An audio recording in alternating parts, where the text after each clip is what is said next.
I was having an interesting conversation with my sister on the phone, and I was thinking about how in life, after you've gone through a lot of hardships or losses, that you would feel apathetic. And the word apathy means lack of interest, enthusiasm, or concern. Now, one thing that is natural to life is that when you do go through hardships, it does take away your will or your desire to do things. As I have experienced things in my life, like my father's death in 2012 and having anxiety and, my sister moving away from me and, my family members just having a lot of mental illness. There's times after all those pains, after all the hard struggles, that there's moments where your motivations are lower.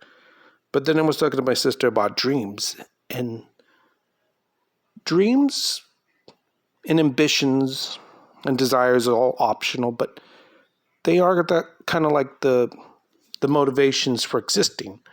And now we also have the Buddhists, which believe in living in the moment is also very useful because you just exist for peace.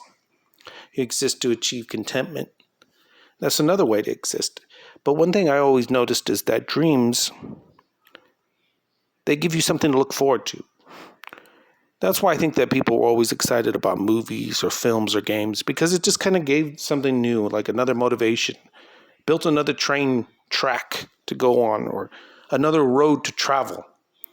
Because in life, apathy is always around.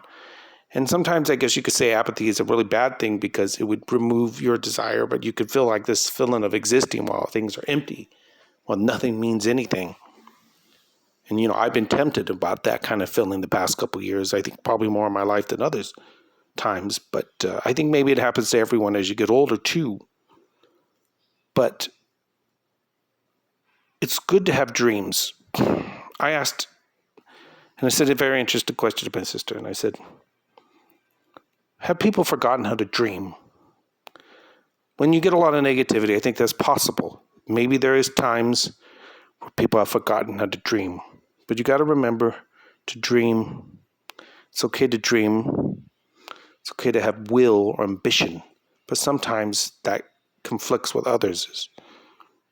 But I do always look about recordings being a type of will, digitizing being a type of ambition.